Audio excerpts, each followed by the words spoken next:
Classic Gold Network. Classic Gold. Coming soon to Sky, there is the most fascinating programme that's been a big hit in America called 4,400. Now, that's the number of missing people who suddenly reappeared all on the same day, 50 years later. And to sort of have their theories about what happened and why, we've got James Basil and Professor Chris French. Good afternoon to you both. Good afternoon. Now, James, I've got to come to you first. Tell me what happened to you. Okay, is where to start basically, but I've had unusual experiences all my life.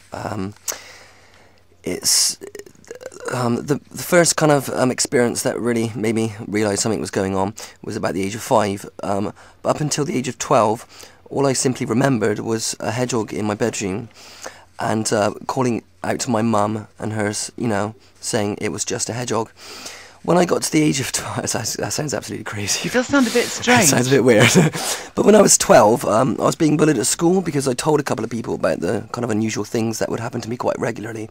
So when you talk about unusual things, though, it's not just a hedgehog in your bedroom, is it? Well, let me explain. See, what happened then was I was sent to a psychiatrist for all of this, talking about these weird things, and for being bullied. And the memory that came to me was that this hedgehog was actually this small reptilian type being in my room. What got to me to make me think that this was in some sense real was the next day my mum was dressing me and she found a scar on my right shin and also a scar on my stomach which weren't there the day before. Right. My friend Philip came round, as he would most days, and got a box down from the top of the wardrobe, a game that I was going to play. There was a lot of dust was settled on it. And as I got the box down, I could smell ammonia, and looked down, and there was these 2 footprints, about 3 inches long.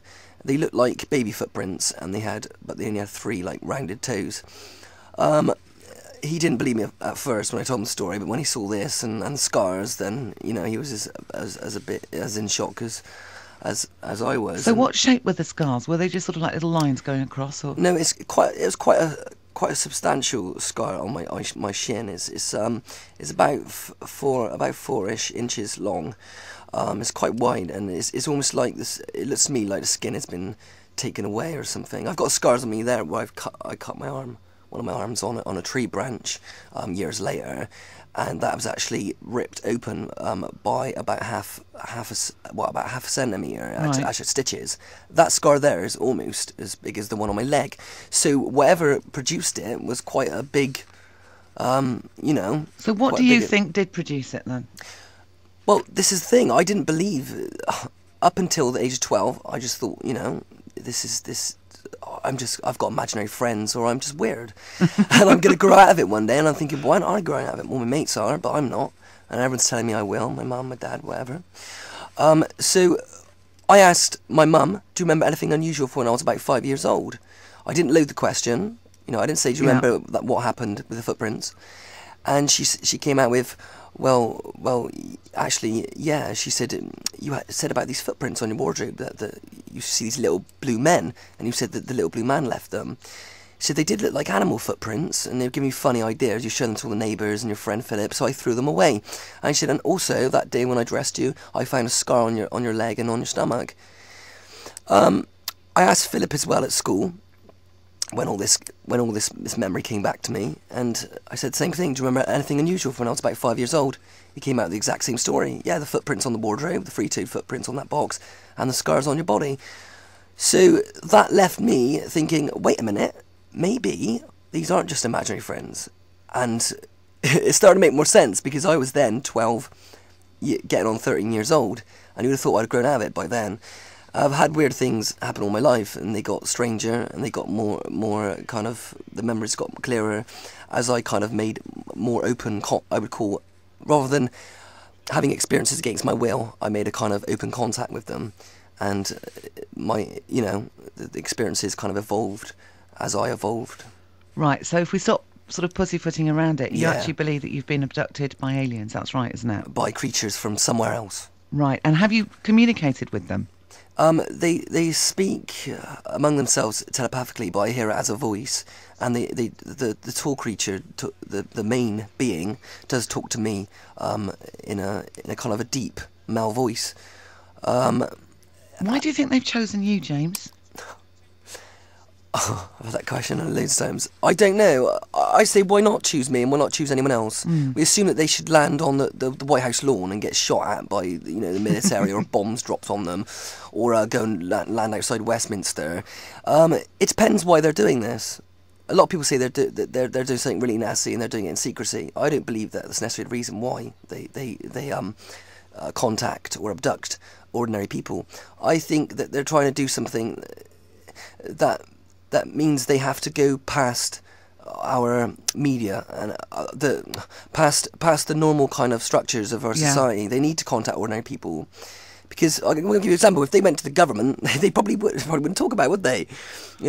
Well, yeah, that's true. Chris, what do if you they make went of to all Tony this? Blair, he wouldn't say anything. Well, yes, I see where you're coming from. Chris, now, you're a professor, you're fairly sceptic about this. How do you explain all this stuff? I mean, the big issue for me, as someone who's interested in these kind of experiences, is, we have to actually be open-minded enough to ask, how convincing is the evidence that perhaps there really is some kind of extraterrestrial contact here? And I have to say, having had a look at that evidence, I don't find it particularly convincing. So the question then is, well, can we explain what's going on in psychological terms?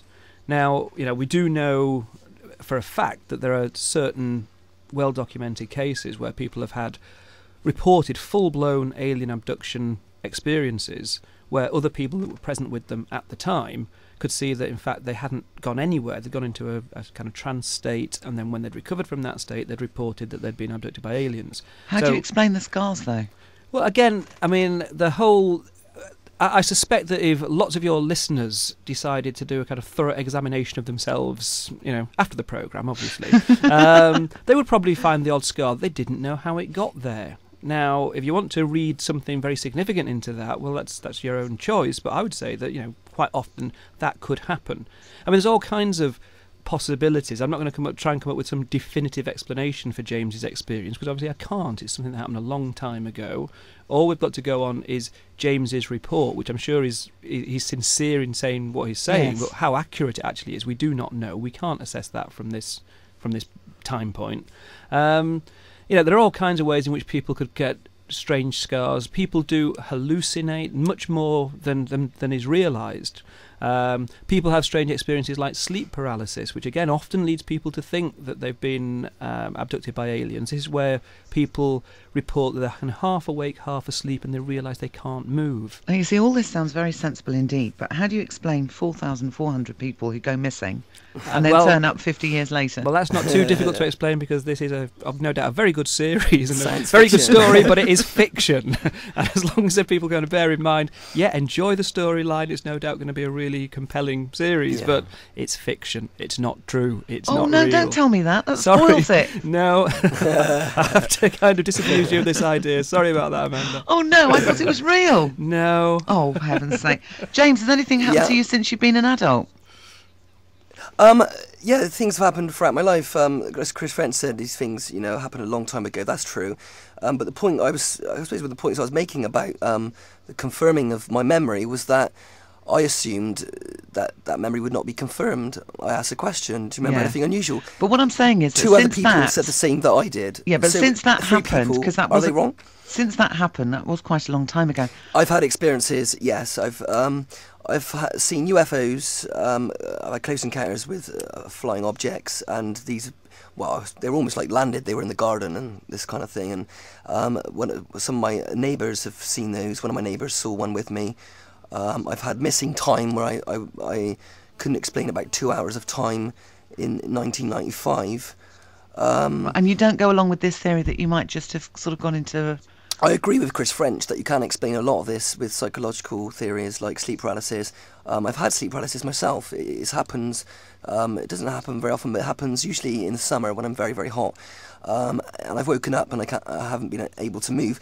But I have noticed very big differences between that and what happens to me during my abduction experiences. Usually, when I've had an abduction experience, I haven't actually remembered being paralysed, which I don't know if in most abduction cases people are paralysed, but these are cases that usually happen when people are in bed. An interesting point I'd like to make is that study found, Spanol study, that 6% of cases are sleep related. i.e. they happen when people were in bed. Yeah. If you go to this, like around about the 60s, go back quite a few years, most cases happen when people are awake or in cars.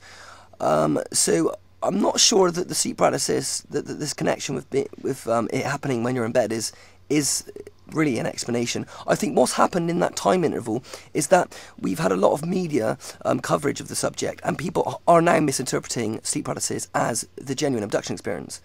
We need to be able to see the difference, sort the wheat from the chaff, that there are some genuine cases out there. So from your experiences, that, because I'm not discrediting what you're saying at all, and I'm not agreeing with it. I'm sitting right firmly. Good. I've got splinters in my bottom from sitting on this fence, I can tell you.